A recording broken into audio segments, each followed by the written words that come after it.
This is the most luxurious and expensive mid-size truck you can buy today. And this one only has a couple options, so everything that you see on this truck today will come standard. I borrowed this truck from Jerry Seiner, Buick GMC here in South Jordan, Utah. Be sure to check out their inventory. Ask for Frank, his number's down below. Let's go ahead and check out the window sticker so you guys can see the options on this build. At the very top is the description with the colors and powertrain. And then here is a short listing of the standard equipment. Be sure to pause it. Base price is going to be $51,000, and the only options is the trailering equipment package and underbody cameras with the paint and an upgraded alternator. Destination comes in at $1,595 with a total price of $54,405, and down below are the Philly Kami numbers. One thing I like about this trim level is they do a great job just making everything come standard. Now, if you don't want all this extra chrome with these chrome running boards, you can get a black edition package. It's very expensive, $3,500, and it pretty much blacks out most of the chrome, with the exception of the grille, I believe. I think the grille still stays bright chrome, I think. But on the front end, full LED headlights and fog lights. I love how they position those fog lights too on the front end. They have a projector style to them, and you guys can see the camera up front. Not too much chrome, and they do give you the off-road bumpers standard. So it has that cutout with better approach angle. You guys see your recovery hooks down there. You have this gray trim piece, which looks pretty good. And believe it or not, they do provide some skid plates down there, which you don't really expect on a truck like this. Active grille shutters, and check out that hood. I've always liked how they designed those. And as far as the suspension goes, nothing new here, but independent double wishbone. Okay, and that steer knuckle is aluminum. And they give you a fabric material for the wheel well. You guys can see some of the clearance lights too, right there. And here's the tires. These are Bridgestone Dueler ATs, wrapped in a 20-inch wheel. Now, that wheel looks pretty big on this truck, I'm going to be honest with you. But if it's not big enough for you, they also have a 22-inch wheel option, 6 lug. And here is the tire size, 275, 60, 20. And the capacity is 2,679 pounds per tire, 44 psi max. Closed caliper there. Always like that design too, and they have that wide body too. I'm not sure if you guys can tell. So that's what's really cool about the Canyon. You get that same design on the AT4s all the way up to the Denali, and actually all the way down to the elevation too.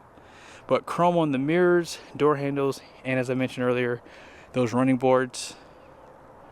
But if you don't want it, you can delete it. Here are the mirrors. You can see the camera there, and you have the blind spot monitoring.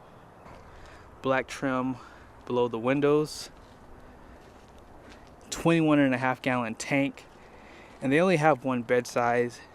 I do like the step built into that rear bumper, parking sensors down below, and those taillights are a mix of incandescent and LED. Class 4 hitch down below. You have a 4 and 7 pin. Why wouldn't you buy a truck with a hitch? I would never know why people option them without it. Good bit of badging going on too. Those badges look pretty big. I probably would take off the Denali one if it was my truck. But you have a backup camera there. Assisted tailgate, 400 watts of power. And you have 8 tie downs. And they do stamp Denali in the front of the bed there. There is a little bit of storage built into the tailgate. It is waterproof too. And I'm not remembering if there was any front parking sensors on this truck, so we definitely have to go back up front and check. That is very interesting. On a nearly $60,000 midsize, no front parking sensors. Wow. But let's go ahead and finish off on the back here. You guys can see that E-coated frame. Normally GM does wax coating. Down below, 342 rear end. It has an automatic locker. And you guys see your spare tire? Matching tire, but a different style wheel. This is the 2.7 liter 4-cylinder engine known as the Turbo Max. One thing I like about this engine is the torque. It has nice sounds that come out of it. 310 horsepower, 430 pound-feet of torque. They do have a fully forged bottom end, cast aluminum heads, and it has an 8-speed transmission known as the 8L80. Now, unfortunately, GM decided not to do port and direct injection, but they probably have the reasons for doing that. And this does have active fuel management, which I did not know, and I'm shocked that they did that on a 4-cylinder engine, but hey, they have their reasons. This is why you buy a Denali. I truly believe they have the best interior in this segment. You have diamond stitch leather on this bowstring, and as you guys just saw on the door card right here. This is the black in teak, I believe, so that color is like teak. The only negative to this interior is the hard plastic at the very top. The other competitors do give you soft touch at the higher trim levels, but seat memories right here. You don't have power folding outside mirrors, which would be nice. And you guys can see down below, you have some pockets right here, bottle holder down there. And this trim piece does sit kind of high, but you have these running boards, no grab handle, 10-way seat with the lumbar. And look at what they've done. Like, I love the piping and the stitching on the seats, perforated leather. You have more of that teak color on the steering wheel right there. I think I'm saying that name correctly, teak. And then right here you have more leather wrap. They did a good job. Black liner. If you want a sunroof, it's another $1,000 too, by the way. Stepping in is pretty easy with those running boards though. Push button starts right here. And this one does have heads up display. I'm gonna pick on the interior just a little bit more. You have incandescent light bulbs inside the interior, no LED, which is shocking at this price point. And even on your vanities, you have a mirror, but you have incandescent bulbs. Grab handle on the passenger side, which is nice. And then check out the dash too. They did a great job. You have large screens, and then even on the steering wheel, you have a heated steering wheel button right there. Heated and ventilated front seats, dual climate control. You can put all the windows down pushing this button. Auto stop start down below. Caution lights. Hopefully you guys saw those buttons too there. It's a little bit of a mirror finish there. And this is like your lane keep assist. And then this is for your auxiliary switch. Now I will say, you guys probably noticed on this side there was not many buttons. You have your trailer brake down there, and then that's to brighten and darken this screen here. They do put all your lighting controls inside the screen, so if you push that icon at the very top, here's some of the buttons that you would normally see on the outside inside the screen. You have more controls. They kind of break it down a little bit easier for you. And this screen is pretty customizable. So as you just saw, you can take things out of the screen here. If you want to put your cameras over here, you can. You can move things around inside of here. And I love what GM has done with this information here. If you go over to engine, they do give you your temperatures for like your coolant, transmission, oil pressure, and oil temperature. Also, you guys saw the option to have the underbody cameras. By the way, that front camera is kind of dirty. Let's go to a full screen. So I'm gonna do it like this. If you want to clean it off, they do have where you can actually clean off the cameras down below. I love that they do that, and it allows the camera to get clean. So if you get muddy, you can do that. I don't know why you would want this system on a Denali, but hey, you can see where the tires are. It has the 360 camera view. You have this camera view at the front and the rear, or you can just do the front rear underneath. But yeah, really cool. And of course you have these camera views as well. Really good on GM for adding that. Bose sound system. This screen is really nice. You can put some of those temperature gauges I showed you here, like that one.